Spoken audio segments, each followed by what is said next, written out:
Hello दोस्तों, कैसे हैं आप लोग। मैं हूं नीरज और आप लोग देख रहे हैं फिज़िक्स विद नीरज। दोस्तों, आज आप लोगों के लिए मैं लेक्चर एग्ज़ाम के लिए एक सैम्पल पेपर लेके आया हुआ हूं। तो आप लोग देख पा रहे होंगे आपके स्क्रीन पर 2011 का एक सैम्पल पेपर है। इस पेपर में अगर आप देख पा रहे हैं तो जो आपका फर्स्ट क्वेश्चन है वो कह रहा है कि a long solenoid of length 40 centimetre has a number of turns 500। ठीक है, क्वेश्चन आप लोग यहाँ से पढ़ सकते हैं। तो थोड़ा सा समझ लें, लॉन्ग सोलेनॉइड के इनसाइड उसने magnetic field at the centre की बात करी हुई है। तो कोई भी हमारे पास सोलेनॉइड होता है, किसी भी सोलेनॉइड को अगर हम देखें तो सोलेनॉइड ऐसा ही सिलेंड्रिकल इन शेप होता है। ये आपको जानकारी है कि सोलेनॉइड के ये सोलेनॉइड होता है। अगर हम लॉन्ग सोलेनॉइड की बात करें तो लॉन्ग सोलेनॉइड के केस में length is much greater than होना चाहिए उसका एरिया ऑफ क्रॉस सेक्शन या रेडियस से। ठीक है, किसी भी लॉन्ग सोलेनॉइड के इनसाइड जो मैग्नेटिक फील्ड होता है दोस्तों वो यूनिफॉर्म रहता है। कैसा रहता है? यूनिफॉर्म रहता है। और इसकी वैल्यू कितनी होती है? इस मैग्नेटिक फील्ड की वैल्यू होती है B is equal to mu naught N I, जहाँ पर n हमारे पास होता है total number of turns divided by length. तो इस क्वेश्चन में अगर आप देखेंगे तो आपको गिवन है, क्या क्या गिवन है देखिए, आपको म्यू नॉट गिवन है, आपको n गिवन है, आपको l गिवन है, आपको I गिवन है। तो इस फॉर्मूले का यूज़ करके हम इस सोलेनॉइड के इनसाइड मैग्नेटिक फील्ड निकाल सकते हैं। यहीं पर अगर हम बात करते हैं magnetic field at the centre, हमारे पास इतना हो जाएगा। लॉन्ग सोलेनॉइड के केस में अगर हम एंड पर देखें, at the end magnetic field is half of the centre होता है, म्यू नॉट एन आई का हाफ होता है। ठीक है, इससे हम निकाल सकते हैं। और आपको ये भी जानकारी होनी चाहिए कि magnetic field outside of the solenoid हमेशा ज़ीरो होता है। अगर इस रीजन पर निकालें या इस रीजन पर निकालें तो मैग्नेटिक फील्ड ज़ीरो होता है। तो मैग्नेटिक, ये सोलेनॉइड से रिलेटेड कुछ हमारे पास इंफॉर्मेशन रहती है। सेकंड क्वेश्चन अगर हम देखें तो नेक्स्ट क्वेश्चन में कह रहा है the magnetic moment of loop. Magnetic moment कितना होता है? देखो, मैग्नेटिक मोमेंट हमेशा ध्यान रखें, हमेशा मूवमेंट डायपोल के पास होगा, चाहे वो इलेक्ट्रिक डायपोल हो या मैग्नेटिक डायपोल हो। तो मैग्नेटिक मूवमेंट किसके पास होगा? मैग्नेटिक डायपोल के पास होगा। तो देखो दोस्तों, जो करंट कैरिंग लूप होती है हमारे पास, करंट कैरिंग सर्कुलर लूप होती है, जैसे मान लो अगर हमारे पास ये कोई करंट कैरिंग सर्कुलर लूप है तो ये हमेशा एक मैग्नेटिक डायपोल बनाती है। तो किसी भी magnetic current carrying circular loop का या करंट कैरिंग लूप का जो मैग्नेटिक मूवमेंट होता है वो होता है m is equal to I into A. अगर यहीं पर n नंबर ऑफ टर्न्स होते हैं तो दोस्तों ये होता है m is equal to N I A के बराबर होता है, where n is the number of turns. Magnetic moment एक वेक्टर क्वांटिटी होती है, वेक्टर क्वांटिटी होती है, और इसकी डायरेक्शन हमेशा अलोंग टू एरिया वेक्टर होती है, एरिया वेक्टर होती है। तो एरिया वेक्टर क्या होता है? Area is a scalar quantity. जब एरिया वेक्टर आएगा तो इसको एज अ वेक्टर ट्रीट करेंगे, और एरिया वेक्टर की डायरेक्शन कहाँ होती है? Normal to the surface, outward direction होती है।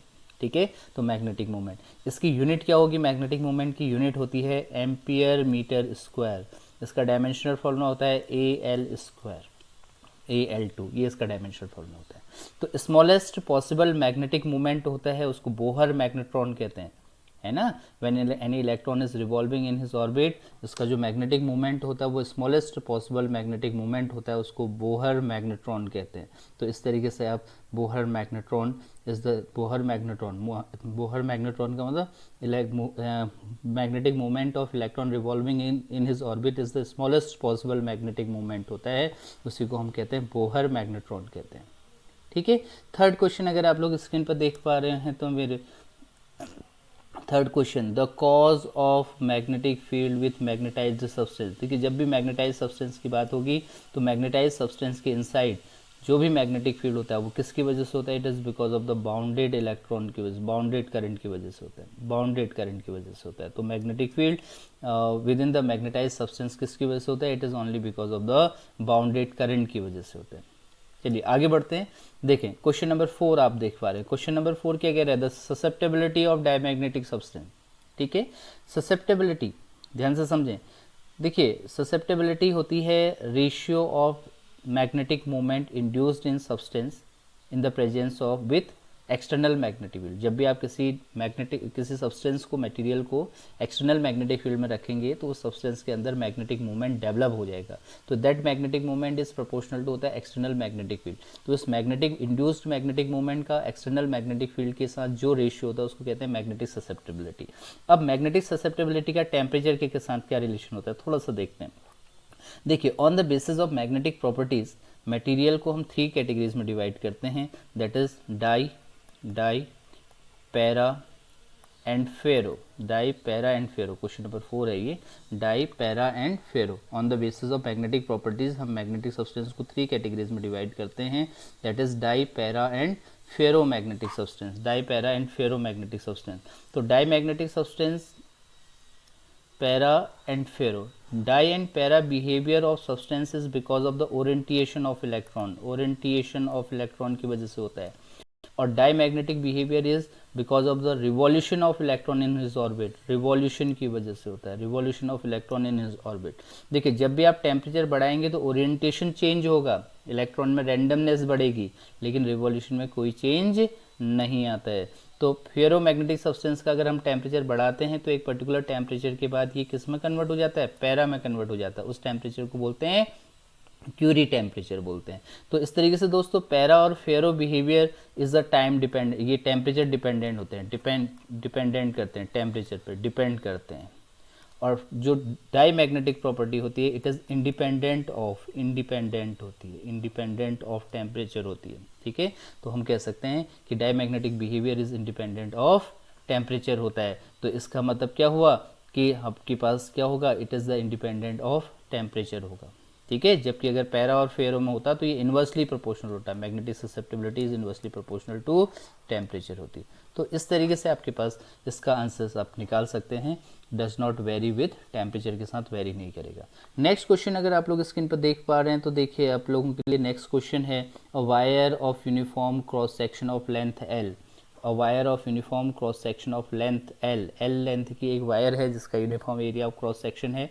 तो हमारे पास देखिए अगर किसी वायर को आपने एक सर्कुलर शेप दे दिया, अब ध्यान से समझें, एक वायर है इसको हमने सर्कुलर शेप दे दिया, तो अब इसका शेप ऐसा हो गया, तो इसके डायमेट्रिकली अपोजिट पॉइंट्स ये हो जाएंगी, this is the A and this is the B. तो ये हाफ पार्ट ये हो जाएगा, इसको हम r/2 कहेंगे, हाफ पार्ट ये हो जाएगा, इसका रेजिस्टेंस r/2, r/2 r/2 दोनों हाफ पार्ट हो गए। अब देखिए आप ये दो रेजिस्टेंस पैरेलल में कनेक्ट हो गए, और जब भी दो रेजिस्टेंस पैरेलल में कनेक्ट होते हैं तो उसका फॉर्मूला होता है 1/rp is equal to 1/r1 plus 1/r2। इस तरीके से आप यहाँ से rp की वैल्यू निकाल सकते हैं, ठीक है। तो हमारे पास इसका क्या आ जाएगा, रेजिस्टेंस आ जाएगा, parallel combination of to wires हो जाएगा। क्लियर हो गया। तो इस तरीके से ये आपके पास 5 क्वेश्चंस आज मैंने डिस्कस किए हैं। प्लीज़ आप लोग मुझे ज़रूर कमेंट के मीडियम से बताइएगा कि ये सीरीज़ इस तरीके से क्वेश्चंस आपके लिए हेल्पफुल रह रहे हैं। अगर आपको हेल्पफुल लगेंगे तो हम आगे आप लोगों के लिए अदर क्वेश्चंस फिर लेके आएंगे, इसको कंटिन्यू करेंगे, ठीक है। अगर आपको पसंद आया प्लीज़ इसको लाइक कीजिए, शेयर कीजिए और सब्सक्राइब कीजिए। Thank you so much.